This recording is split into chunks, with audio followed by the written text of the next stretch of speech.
Nerdy Sports Fan here with your weekly fantasy football breakdown. Starting it off with the Raiders versus the 49ers. Man, is this game going to be terrible. They should just call it the Nick Bosa Bowl. Yeah, I know I used that line last week when we were talking about the Cardinals versus the 49ers. But, somebody won that game. And now both of these teams are just one-win teams. Yeah, they're competing for the first overall draft pick. They're not competing for wins here. They're, should have both been sellers in free agency. One of them was. 49ers somehow did not move a piece like Pierre Garçon when wide receivers were a hot commodity for players to be traded to playoff teams. No idea how that didn't manifest. I guess maybe they think with Garoppolo coming back, next year they are instant contenders. But I think this season is showing us the holes that they have in their lineup because, when the Eagles dropped their quarterback last season, they won games. So, there's that.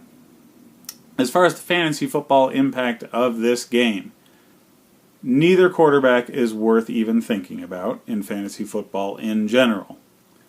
Neither set of wide receivers is really worth thinking about in general.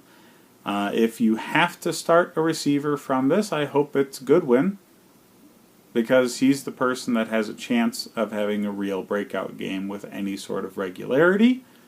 But he's always hurt. I mean, the guy just falls apart within a play or two sometimes, so that's really risky. The only viable plays here are the running backs as flex options only. If you're depending on these guys to be one of your starting two backs, you're going to have a bad week. But Breida on San Francisco's side and Doug Martin on Oakland's side are going to be okay. The real story for both offenses is their tight ends. Jared Cook on the Oakland side, or Vegas side, whatever, the Raiders. He's their number one offensive threat. And Kittle for the 49ers is their number one offensive threat.